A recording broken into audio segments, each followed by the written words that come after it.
ऐसे लोगों को भी जो कथा में नहीं आए थे उनको भी समझा बुझा कर ले आए कि जहां भागवत की कथा हो वहां अपनी महिमा नहीं देखनी चाहिए, अपना गौरव नहीं देखना चाहिए। यह नहीं सोचना चाहिए कि हम बहुत बड़े आदमी हैं, क्या कर जाएंगे कथा में, तो यह भाव नहीं रखना चाहिए। भगवान की कथा में भगवान की भक्ति भावना से, सेवा भाव से आना चाहिए और बैठना चाहिए और ध्यान से श्रवण करना चाहिए। तो देखिए, पुण्य कार्यों के लिए प्रेरित करना चाहिए। आप लोग भी अपने स्तर से अपने जानने वाले लोगों को बता सकते हैं, ताकि आपके कहने से, प्रेरणा से जितने लोग सुन लेंगे ना, उनको भी श्रवण कराने का आपको फल मिलेगा।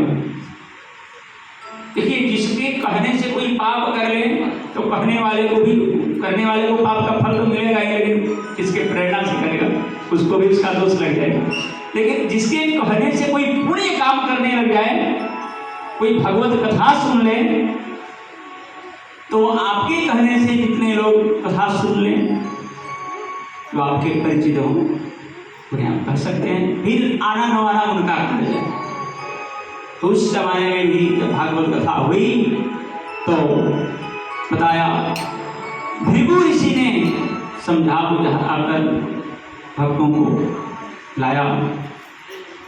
फिर आगे कह रहे हैं कि तुंगभद्रा नदी के तट पर एक नगर था, उसमें आत्मदेव नाम के ब्राह्मण रहते थे। वे ब्राह्मण देवता गृहस्थ आश्रम में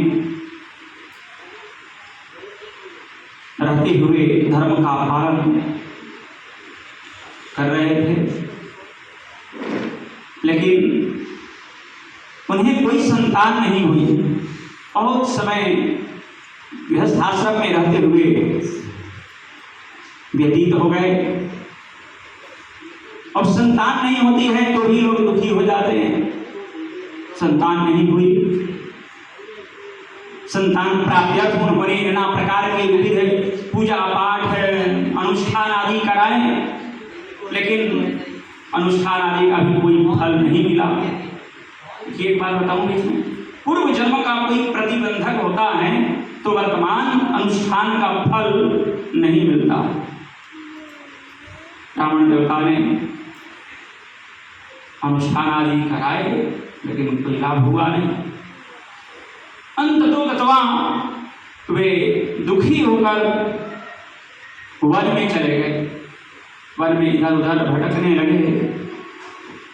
उन्हें जोर से प्यास लगी, अतः किसी सरोवर का अन्वेषण करने लगे।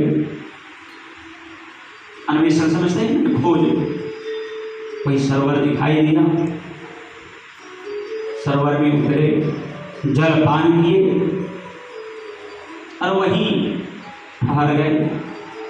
कुछ समय के पश्चात एक सन्यासी जी आए।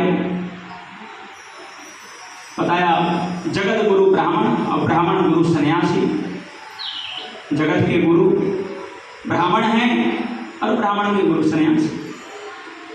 सन्यासी जी जब आए, ब्राह्मण देवता ने सन्यासी जी को प्रणाम किया और कहा, महाराज, हमें कोई संतान नहीं है, आप हमें आशीर्वाद दीजिए, हमें कोई संतान हो।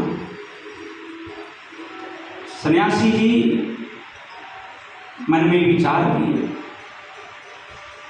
और बोले, देखो ब्राह्मण देवता, हमने तुम्हारे ललाट के ब्रह्माक्षर बांच लिए। ये ललाट की रेखाएं जो है ना, ये ब्रह्मा जी की लिपि है, ब्रह्मा जी के अक्षर हैं। इसके जो विशेषज्ञ होते हैं, ललाट की रेखाओं को ही जानकर भविष्य बता देंगे। तो सन्यासी जी बोले कि ब्रह्माक्षर बांच लिए, इस जन्म में क्या, तुझे 7 जन्मों तक कोई संतान होने का योग नहीं है, तुझे कोई पुत्र नहीं होगा, अतः पुत्र की इच्छा का त्याग कर दो। मन में विचार कर रहे थे ब्राह्मण देवता यही, पुत्र नहीं होगा तो आगे चलकर मेरे कुल में पितरों को कौन पिंडदान आदि करेगा, पितरों का श्राद्ध है, वंश भी कैसे चलेगा, इसलिए पुत्र चाह रहे थे।